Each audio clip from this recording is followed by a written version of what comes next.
basically like you need to be specific. You can't just say, I need a role-based access to this requirement. What kind of a role? So this module will have role-based access. Again, very vague. So what need to be done is, for example, users with administrative role can access this module, and these are the users, and they can do these things. They can actually kind of assign the users, they can add new users.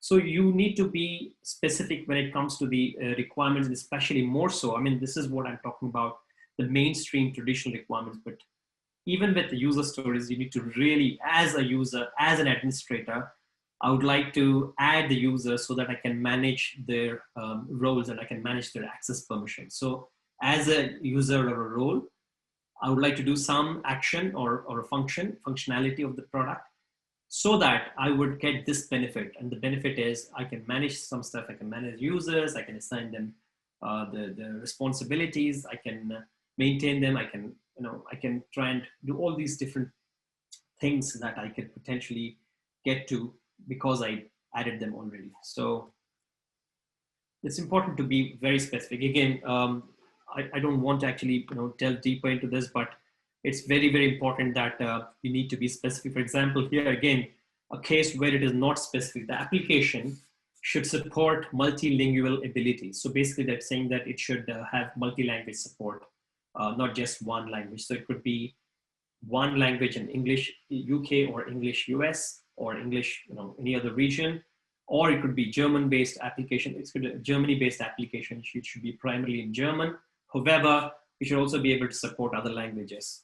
So it's good as a starter, but then it's not enough for you to actually kind of go back with a sort of recommendation. So for example, the reason why I say this is because every language, if you want to create a product, even just a simple screen, the one that you're seeing here, it has a set of constraints in terms of word length. So it would be going 20% more than that of English for European languages like German, Portuguese, French, whatever it is.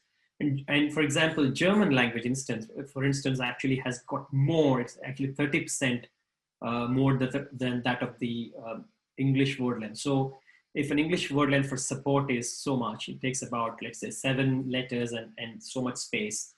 The same in a German language. I'm not a German expert, by the way.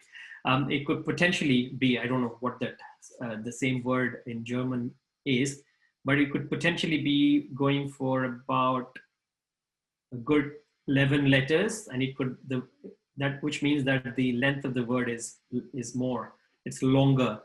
And so it would potentially mean that it's actually kind of restricted for the rest of the letters words combining. You actually can have the space provided for the content almost going to 6 or 7 lines, which otherwise would be just about 2.5 lines for English. And it's different for the Asian languages. So this is again coming in from my experience. I've had a lot of projects where we've not considered the what we call as LION, that is L10N, localization and globalization. L10N, and there's the other one is basically the opposite of that, which is basically if you've got languages already there, we need to actually put that into the same language or one universal language. So localization and internationalization or globalization. So these are two different opposing words. We need to actually have this even before we start developing any application, any product. So as BAs, we need to ask the question, is the product going to be made available in different languages? If not now, that's fine. Initially, you can have it in English, but then down the line, do you have any intent to do that? If that is the case, you should have that factored into the information architecture, the architecture of the application with respect to the presentation as well as the other aspects as well, of course, the technical stuff. So even Chinese Mandarin, for instance, has got different word length. Japanese has got vertical. Some of the Japanese versions have got vertical scripts, so they go down instead of left to right, they go. And even some of the Arabic languages has got right to left, most of the Arabic languages. So again, it's different. The layout completely changes. It cannot be, for example, here, you cannot be having the left alignment or the text starting in here. So you need to think about these potential issues that could come up with the localization, internationalization.